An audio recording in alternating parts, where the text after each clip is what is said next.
Lembaga Penyiaran Publik Lokal 88,5 MHz Irama FM, Radio Publik Kabupaten Purworejo. Lembaga Penyiaran Publik Lokal 88,5 MHz Irama FM. Selamat pagi para pendengar Irama FM. Jumpa kembali ya di kesempatan pagi ini. Tentu aja di acara dialog interaktif ya bersama dengan Puspaga Pesona Kabupaten Purworejo. Dan sudah hadir di studio Irama FM narasumber kita ada Mbak Dita Triana, sarjana psikologi ya. Dan saya Joko Sebastian yang juga bakal jadi teman Anda sampai nanti tepat jam 9:30 pagi ya. Selamat pagi ini Mbak Dita. Iya, selamat pagi Mas Joko. Selamat pagi para pendengar Irama FM. Iya, oke. Dan mudah-mudahan saja semuanya selalu sehat begitu ya Mbak ya. Iya. Oke, dan satu tema yang bakal kita bahas di kesempatan pagi ini adalah berkaitan dengan body shaming ya. Benar nggak? Iya, body shaming. Body shaming begitu ya bacanya ya. Atau penghinaan fisik atau bentuk tubuh ya. Iya, seperti itu. Oke.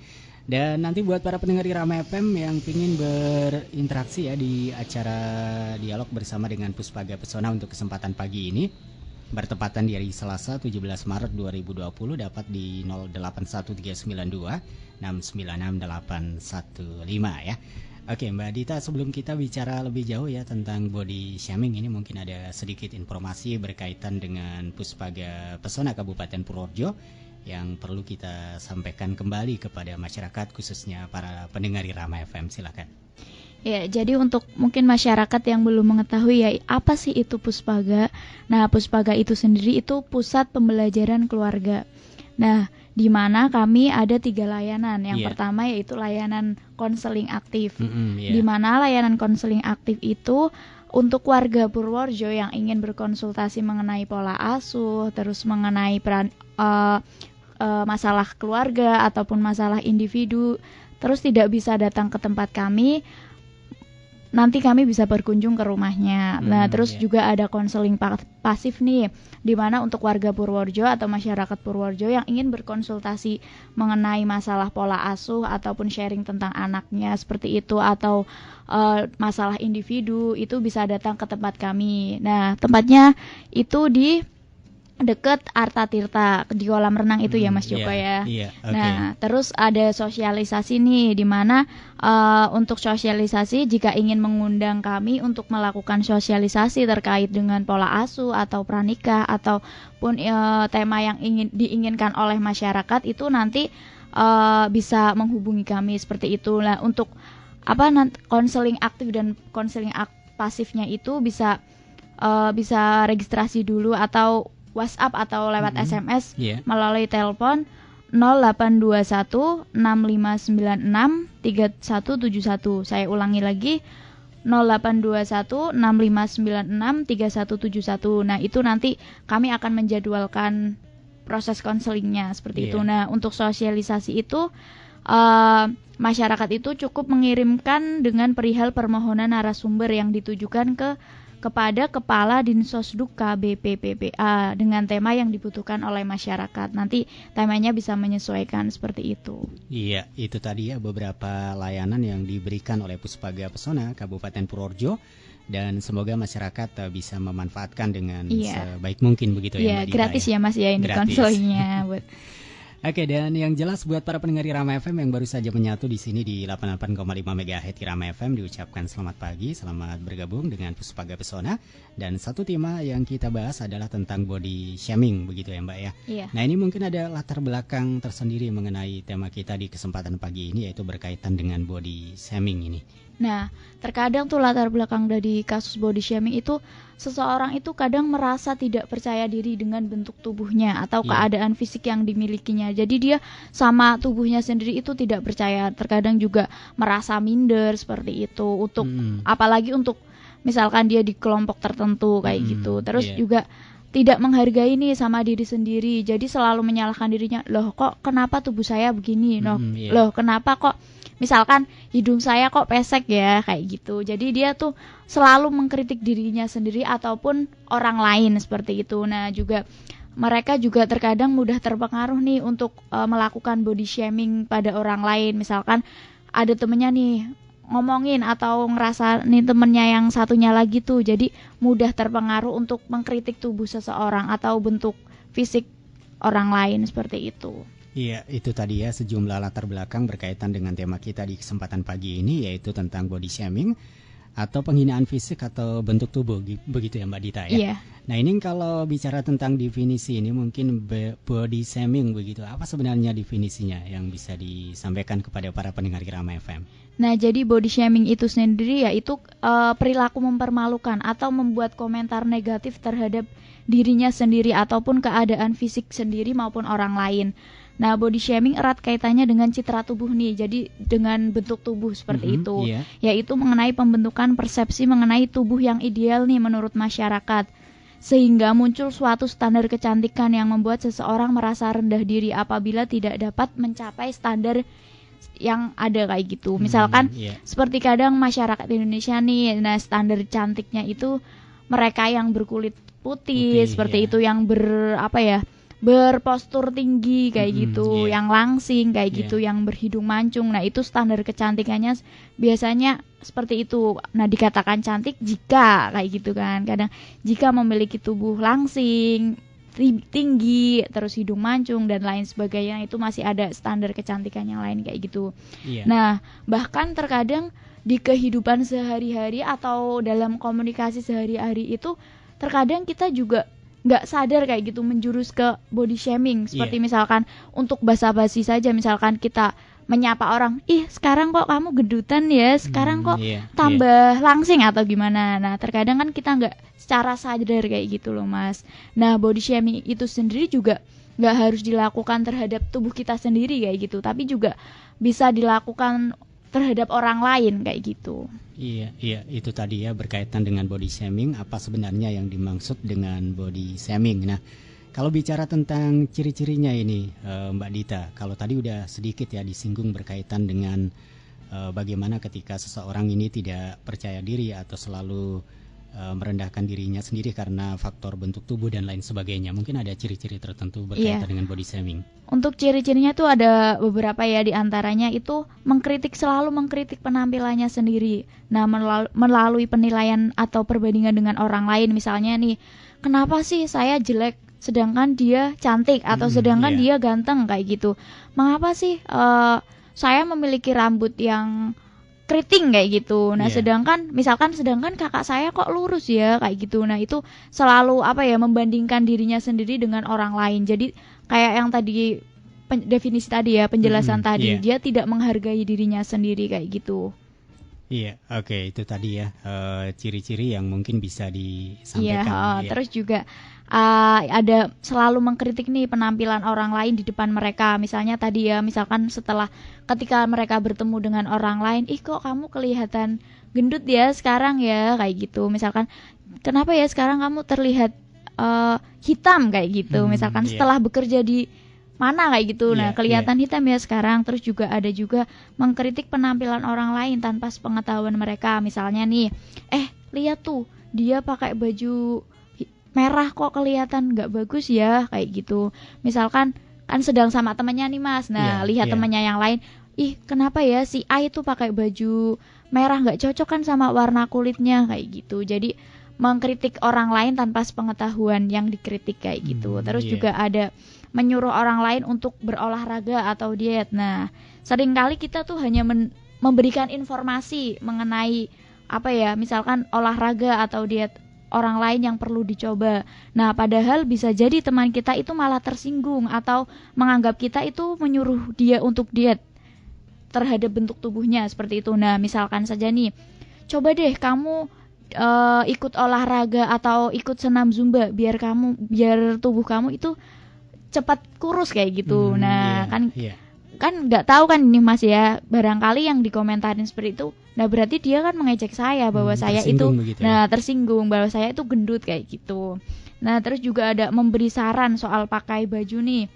Nah, seringkali kan kita itu menyarankan teman kita untuk bagaimana dia harus berpakaian agar terlihat langsing dan nyaman saat beraktivitas. Nah, boleh dilakukan apabila dia itu disuruh menyarankan temannya pakai baju apa. Tapi kan terkadang ada yang tersinggung kalau misalkan dia selalu mengomentari pakaian temennya kayak gitu. Misalkan kamu harus pakai baju ini nih biar kamu terlihat langsing atau kamu biar terlihat nyaman saat beraktivitas. Nah, seperti itu. Iya, kecuali disuruh minta pendapat begitu ya mungkin. Iya, nggak apa-apa kita bersikap jujur, tapi jangan terlalu sering mengomentari orang kayak gitu, Mas. Iya. Kemudian ciri yang lain apa ini, Mbak Dita? Nah, ciri yang lain itu juga bisa jadi kita ketika melihat orang berolahraga nih, Mas, kita seakan-akan kita tuh kaget kayak gitu, seakan-akan kita shock melihat, misalkan kita lihat orang yang gemuk nih berolahraga, nah berakting terkejut atau bahkan memberi selamat ketika tahu orang yang kelebihan berat badan sedang berolahraga. Jadi seakan-akan kita tuh kaget kalau melihat orang gemuk berolahraga, kok dia bisa berolahraga ya kayak gitu. Nah, orang gemuk atau kelebihan berat badan juga masih tetap bisa berolahraga. Maka sebaiknya kamu jangan memberi selamat atau berlaku kaget saat temanmu yang kelebihan berat badan itu sedang melakukan olahraga kayak gitu. Iya. Kemudian ciri yang lain ini Mbak Dita di samping juga kaget begitu. Ciri yang lain itu juga memberikan label nih pada keadaan fisik atau bentuk tubuh seseorang, atau ya bentuk tubuh seseorang. Misalkan saja kita memberi label manggil si A itu dengan panggilan gendut kayak gitu, atau gembrot. Nah, kayak gitu. Nah, kan setiap orang itu ada yang tersinggung, ada yang enggak ya, Mas. Jadi untuk menjaga perasaan seseorang aja, memanggil dengan tidak memberi label pada seseorang tersebut kayak gitu. Juga selain itu juga seringkali kita itu mengomentari makanan yang dimakannya kayak gitu. Misalkan dia makan apa, kita selalu mengomentarin makanan kamu itu nggak sehat kayak gitu. Jadi kamu harus nggak makanan kayak gitu deh. Jadi seakan-akan apa yang kita makan itu yang terbaik kayak gitu. Jadi selalu mengomentari makanan orang lain bahwa makanan itu kurang sehat nih, terlalu berkalori nih, seperti itu. Jadi keseringan memberi komentar kayak gitu. Iya, itu ya beberapa ciri berkaitan dengan body shaming ya, atau penghinaan fisik atau bentuk tubuh ya. Dan para pendengar Irama FM, sebelum kita berlanjut berkaitan dengan penyebab dari body shaming ini, satu jeda iklan, kembali disimak dulu, tetap aja di 88,5 MHz Irama FM. Kalau bersih itu sehat, kenapa mesti kotor? Kalau bersih itu rapi, kenapa mesti nggak rapi? Kalau bersih itu bagian dari iman, kenapa jadi nggak beriman? Membudayakan hidup bersih menuju manusia yang sehat, rapi, dan beriman. Irama FM Digital Radio, Dynamic Streaming.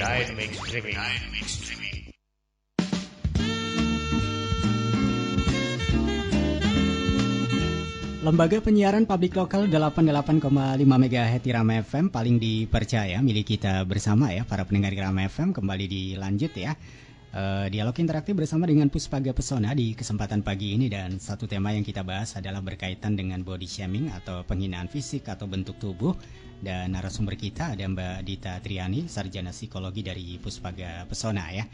Dan Mbak Dita, kalau tadi udah disampaikan ya tentang ciri-ciri dari body shaming ini, mungkin kalau bicara tentang penyebab, sebenarnya apa sih yang menyebabkan ini orang sering berperilaku body shaming atau katakanlah penghinaan fisik atau bentuk tubuh begitu? Oh iya, pengamat sosial dan ketua program studi vokasi komunikasi UI, Dr. Devi Rahmawati itu kan pernah menyebutkan ya ada penyebab seseorang itu melakukan body shaming. Nah, diantaranya itu orang yang memiliki kekuasaan atau memiliki strata yang lebih tinggi nih. Nah, sekarang tuh banyak pelaku body shaming terjadi di dunia maya atau media sosial, sehingga orang lain juga ikut mengetahui yang menyebabkan korban menjadi stres. Jadi sekarang maraknya body shaming itu jadi nggak langsung orang ke orang, tapi juga orang lain juga mengetahui seperti itu, Mas. Jadi misalkan si A itu melakukan body shaming terhadap si B. Nah, itu di sosial media kan otomatis si pembaca atau user dari media sosial itu kan juga ikut tahu kayak gitu ya, Mas. Jadi mereka juga mengetahui kayak gitu apa yang dilakukan seseorang itu. Seperti itu. Juga adanya sistem patriarki kayak gitu. Seringkali perempuan itu yang menjadi korban body shaming atau menjadi objek lelucon terkait tubuhnya. Nah, sistem patriarki sendiri itu kan kekuasaan itu berada di laki-laki kayak gitu. Jadi laki-laki itu yang lebih berkuasa kayak gitu. Jadi di sini itu yang banyak terjadi itu jadi korbannya perempuan seperti itu. Terus juga minimnya pengetahuan body shaming adalah perilaku yang salah atau buruk dan saat ini dipidanakan jika ada aduan. Nah, terkadang ini juga disepelekan ya Mas sama masyarakat. Nah, terkadang mereka itu tidak tahu kalau perilaku body shaming itu kalau ada laporan, kalau ada aduan itu bisa dipidanakan seperti itu. Nah, jadi harus lebih berhati-hati kayak gitu. Berhati-hati ya intinya. Terus adanya postkolonial, yaitu virus di mana orang Indonesia selalu melihat sesuatu yang kebaratan, seperti orang luar kayak gitu ya Mas, yang putih, yang tinggi, yang mancung itu adalah seorang yang sempurna kayak gitu. Jadi selalu membandingkan dengan orang barat kayak gitu. Jadi sedangkan pendek, hitam itu adalah orang yang jelek kayak gitu Mas. Iya, itu tadi ya 4 penyebab seseorang melakukan body shaming biasanya. Nah, mungkin di sisi lain juga ada penyebab lain ini Mbak Dita yang mungkin di luar dari apa yang 4 tadi disebutkan begitu berkaitan dengan body shaming. Nah, jadi ada penyebab lain sih ini di antaranya itu banyak iklan nih yang mempengaruhi alam mental bahwa orang yang cantik itu memiliki kulit yang putih bersih. Jadi mereka itu terlalu terlalu lihat iklan bahwa cantik itu yang berkulit bersih, yang berkulit putih tanpa jerawat, misalkan nih kalau muka kayak gitu. Jadi terlalu melihat iklan. Terus lingkungan keluarga di mana orang tua yang seharusnya memberikan dukungan nih terhadap anaknya, dukungan entah itu dukungan psikis maupun dukungan emosional tuh malah melakukan body shaming ke anaknya sendiri, sehingga anak meniru apa yang diperolehnya dari apa yang didapatkannya. Misalkan nih misalkan orang tua nih membandingkan anak yang satu dengan anak yang satunya lagi, misalkan kakak kamu padahal tinggi loh, kok kamu pendek kayak gitu. Nah, jadi dari itu mungkin si anak itu meniru apa yang dilakukan oleh orang tuanya tersebut. Jadi dipraktekannya di luar kayak gitu. Jadi dia melakukan body shaming ke temannya kayak gitu.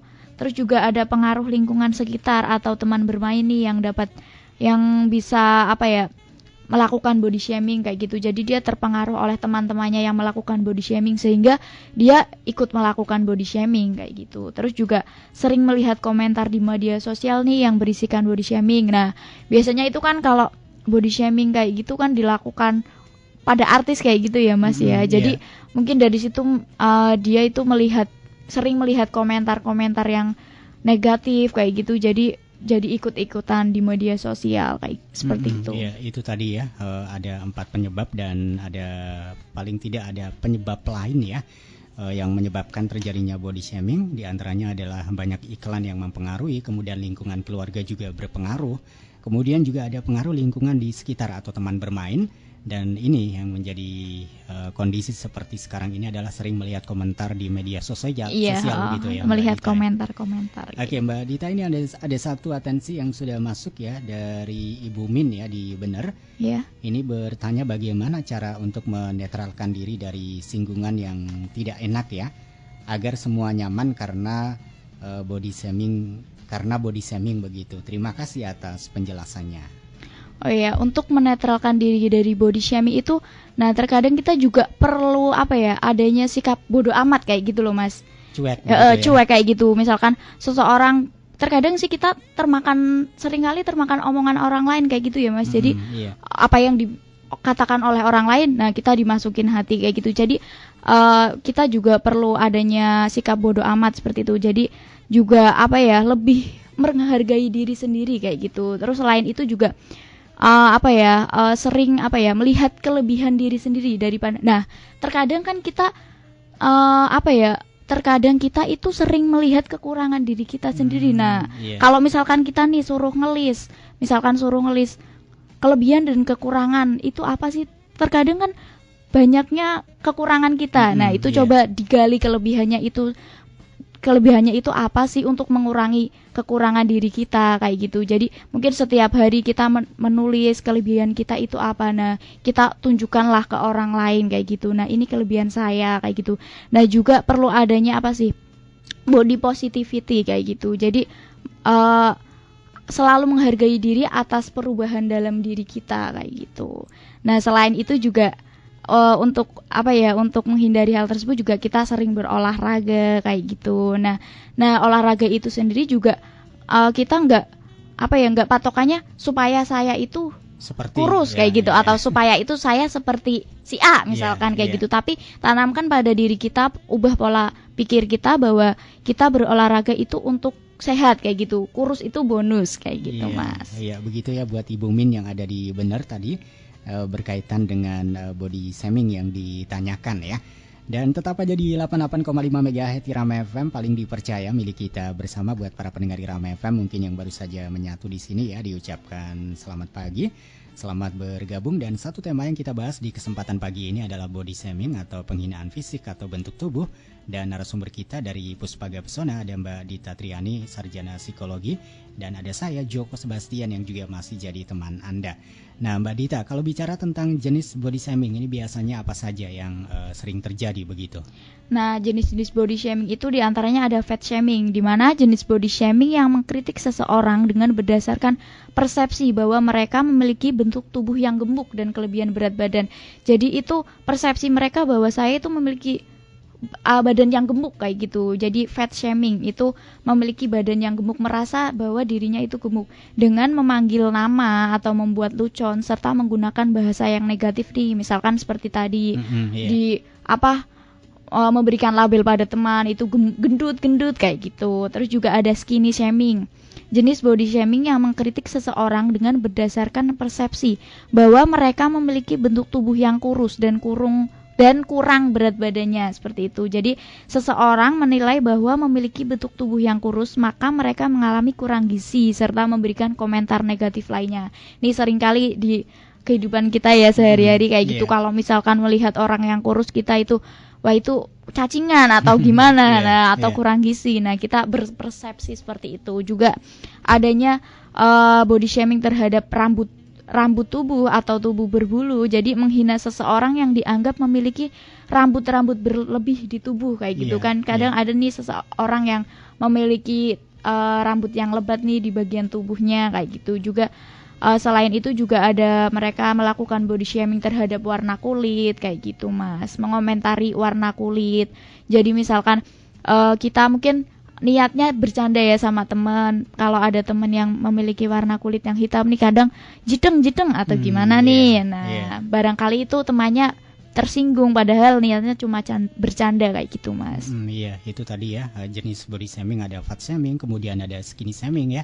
Nah, tindakan body shaming ini Mbak Dita, ini dapat dikategorikan apa saja yang biasanya terjadi begitu? Nah, tindakan body shaming itu ada berupa hinaan atau ejekan seperti tadi ya, Mas, ejekan terhadap bentuk wajah, terus ejekan terhadap warna kulit atau postur seseorang menggunakan media sosial nih. Terus juga ada body shaming secara verbal, mengkritik atau menghina kondisi fisik atau kondisi tubuh seseorang, seperti itu. Iya. Oke Mbak Dita, ini kembali ada satu atensi yang sudah masuk ya di 081392696815 ya, dari Nur yang ada di Bagelen ya. Pertanyaannya begini, kalau body shaming kan rata-rata memberikan penghinaan. Bagaimana jika menyanjung? Apakah termasuk dalam kategori di body shaming begitu Mbak Dita? Oh iya, kalau menyanjung sendiri misalkan nih Mas, kalau misalkan bahasa basi nih kayak gitu, misalkan dulu kamu terlihat gendut nih, kok sekarang kurusan ya, itu bisa juga termasuk body shaming kayak gitu. Jadi mungkin maksudnya itu bercanda atau mungkin maksudnya memuji kayak gitu, tapi kan belum tentu orang yang dipuji itu merasa dirinya juga seperti itu kayak gitu. Misalkan contoh kecilnya, kamu kelihatan sekarang cantik ya kayak gitu. Wah sekarang kamu terlihat kurus ya. Nah, mungkin dia juga ngerasa apa dulu saya gendut ya kayak gitu. Nah, terkadang juga kalau misalkan bertemu atau kita berjumpa dengan orang lain, mungkin bisa pengalihan obrolan yang lain lah. Gak harus kita memuji bentuk tubuh kayak gitu. Nah, barangkali kan itu kalau membicarakan tentang bentuk tubuh atau keadaan fisik seseorang itu kan hal yang sensitif juga ya kayak gitu. Iya, itu tadi ya. Jadi lebih diminimalisir aja kayak gitu, Mas. Iya, dari Mbak Nur ya yang sudah bertanya. Jadi kalau maksudnya adalah sama saja, berarti ya termasuk body shaming begitu ya, Mbak Dita ya. Walaupun mungkin dalam kata-katanya ini memuji begitu ya. Iya. Oke, nah kalau bicara tentang dampak ini Mbak Dita, biasanya kan body shaming ini seperti halnya dengan membuli ini juga punya banyak dampak begitu ya. Ini dampak apa saja yang bisa terjadi pada seseorang? Nah, dampak dari body shaming itu jangan disepelekan kayak gitu ya Mas ya. Jadi ada dampak psikologis nih dari seseorang yang mengalami body shaming. Itu mereka juga bisa merasa tertekan, down ataupun terbebani, bahkan trauma. Nah, seperti di sini juga pernah kasusnya Ariel Tatum ya. Dulu dia kan pernah bercerita bahwa dulu dia pas SMP itu terkena body shaming oleh temannya kayak gitu. Jadi korban body shaming sama temannya, dibilang kan dia kurus waktu SMP, dibilang kayak tengkorak kayak gitu, kayak nenek-nenek. Nah, waktu dia SMA dia juga jadi korban body shaming lagi nih, karena dia waktu SMA juga gemuk nih. Nah, dilihat kayak emak-emak kayak gitu. Nah, di sini Ariel Tatum juga merasa mendapatkan body shaming itu, merasa dirinya tertekan. Nah, dia tuh juga merasa sulit berhubungan dengan orang lain karena dia merasa nggak pede kayak gitu Mas. Dia merasa dirinya selalu diejek kayak gitu sama teman-temannya. Itu yang pertama. Kemudian yang lain dampaknya apa ini Mbak Terus Dita? juga ada cenderung pasrah nih pada ucapan body shaming yang dilayankan padanya, sehingga memunculkan konsep diri yang buruk dan menjurus pada sikap yang menyalahkan diri. Nah, terkadang ini kan orang yang body shaming itu mendapatkan body shaming oleh temannya kayak gitu, dia hanya diam aja, nggak mau nggak mau menegur temannya ataupun nggak mau bicara kayak gitu, hanya diam saja. Nah, di sini juga bisa berdampak pada dirinya sendiri nih. Kalau berarti badan saya atau tubuh saya berarti jelek, selalu menyalahkan dirinya kayak gitu. Juga mengalami penurunan kepercayaan diri seperti yang tadi ya Ariel Tatum itu ya Mas ya. Terus juga muncul rasa malu, kemudian kesal dan marah sehingga sakit hati. Kemudian seseorang itu menjadi mudah merasa sensitif dan mudah merasa tersinggung seperti ini. Pernah ada penelitian dari IREN, tindakan body shaming itu dapat membuat seseorang itu depresi, yang tentunya mempengaruhi tingkat depresi tersebut. Nah, body shaming menyebabkan rasa malu terhadap bentuk tubuh begitu tinggi sehingga depresi meningkat, seperti itu Mas. Jadi jangan dianggap sepele nih body shaming. Iya, itu tadi ya. Dan masih ada lagi ini Mbak Dita berkaitan dengan dampak yang ditimbulkan oleh body shaming nggak? Nah, dampak yang paling buruk nih yaitu seseorang yang menjadi korban body shaming itu bisa melakukan self harm atau menyakiti diri sendiri sampai hingga bunuh diri kayak gitu Mas. Jadi menjadi korban body shaming sangat mungkin menyebabkan seseorang mengalami gangguan mental, sehingga mereka bisa saja melakukan self harm atau menyakiti diri sendiri yang dilakukan dengan sengaja. Lebih parah lagi jika terlalu sering mendapatkan perlakuan tidak menyenangkan berkaitan dengan hinaan fisik, seseorang bisa saja memutuskan untuk bunuh diri. Nah, seperti kasus di Thailand juga nih, pernah ada remaja nih 17 tahun itu melakukan bunuh diri di sekolahan malah ini Mas, karena dia mendapatkan perlakuan body shaming oleh teman-temannya. Jadi dia meloncat dari gedung sekolahan hingga meninggal dunia. Iya, itu tadi ya beberapa dampak body shaming yang sangat merugikan banget tentu saja ya. Dan paling tidak ada 8 dampak yang ditimbulkan perlakuan dari body shaming. Nah, kalau bicara tentang tips ini mengatasi body shaming Mbak Dita, apa yang bisa dilakukan? Mungkin ada tips sederhana untuk mengatasi perilaku body shaming yang banyak merugikan begitu. Jadi di antaranya tipsnya itu stop comparing yourself with other. Jadi berhentilah membandingkan diri sendiri dengan orang lain. Nah, dalam hidup ini pasti tidak ada yang sempurna. Ada saja hal yang kurang di mata kita ataupun kurang di mata orang lain. Jadi mulailah berhenti untuk membandingkan diri sendiri dengan orang lain, meskipun kamu merasa kurang darinya atau bahkan sebaliknya. Nah, setiap orang itu pasti memiliki kelebihan dan kekurangannya gitu. Jadi selain itu juga belajar untuk mencintai diri sendiri. Nah, seperti yang tadi saya katakan yaitu ketika kita berolahraga itu untuk yang tujuannya untuk diet ataupun untuk supaya badan kita kecil atau untuk mencapai biar saya seperti ini, nah ubah mindset atau pola pikir kita bahwa kita berolahraga itu untuk sehat kayak gitu. Terus juga sibukkan diri nih dengan hal-hal yang bermanfaat. cara menghadapi body shaming adalah mencari kesibukan nih dengan berbagai kegiatan yang bermanfaat dan kegiatan yang positif, misalnya bersepeda ataupun jogging, terus mengikuti kursus atau mengikuti kegiatan sosial seperti itu. Iya, kemudian ini yang terakhir mungkin masih ada lagi. Oh iya, untuk nih sekarang kan banyak kasus body shaming di media sosial. Nah, khususnya Instagram itu ya, karena Instagram kan itu banyak lebih dominan ke foto kayak gitu. Nah, jadi bijak nih dalam bermedia sosial. Nah, banyak orang memantaskan diri dan melakukan hal-hal baik hanya untuk dipandang layak oleh orang lain kayak gitu. Jadi padahal itu bukanlah tolak ukur yang baik. Nah, maraknya kasus body shaming saat ini tidak terlepas dari peran media sosial. Nah, oleh karena itu gunakan media sosial secara bijak dan baik guna mendapatkan informasi yang positif seperti itu. Nah, kita juga dapat mengikuti akun-akun media sosial yang mendorong kita untuk memiliki pandangan yang lebih positif tentang diri kita maupun tentang orang lain. Begitu Mas Joko. Iya, itu tadi ya, ada beberapa tips sederhana yang bisa digunakan untuk mengatasi ya perilaku body shaming. Nah, mungkin kesimpulannya apa ini Mbak Dita yang bisa disampaikan kepada para pendengar Irama FM supaya tidak terjebak dalam kegiatan yang namanya body shaming begitu? Iya. Nah, untuk dari kesimpulan dari body shaming itu sendiri yaitu body shaming itu termasuk kekerasan verbal yang sering tidak disadari oleh pelakunya karena dapat menyebabkan trauma psikis akibat ucapan yang menyakitkan sehingga dapat menyebabkan krisis kepercayaan diri seseorang. Nah, untuk itu penting bagi kita untuk menghindari atau mengurangi perilaku body shaming dengan melihat kelebihan yang ada di dalam diri kita. Sebenarnya dengan menerima dan bersyukur kita tidak akan terdorong untuk membicarakan penampilan diri kita ataupun penampilan orang lain. Nah, dengan menerima diri sendiri juga bahwa tidak ada manusia yang sempurna. Seseorang akan cenderung berhati-hati nih. Nah, berhati-hati untuk saat berbicara dengan orang lain serta menghargai keadaan mereka. Seseorang yang bahagia dan bersyukur akan mendapatkan aspek cantik atau ganteng yaitu dari inner beauty-nya. Seperti itu Mas Joko. Jadi berhati-hatilah dalam berbicara tentang keadaan fisik seseorang kayak gitu Mas Joko. Tapi yang penting tadi tidak ada yang sempurna ya. Iya. Intinya seperti itu.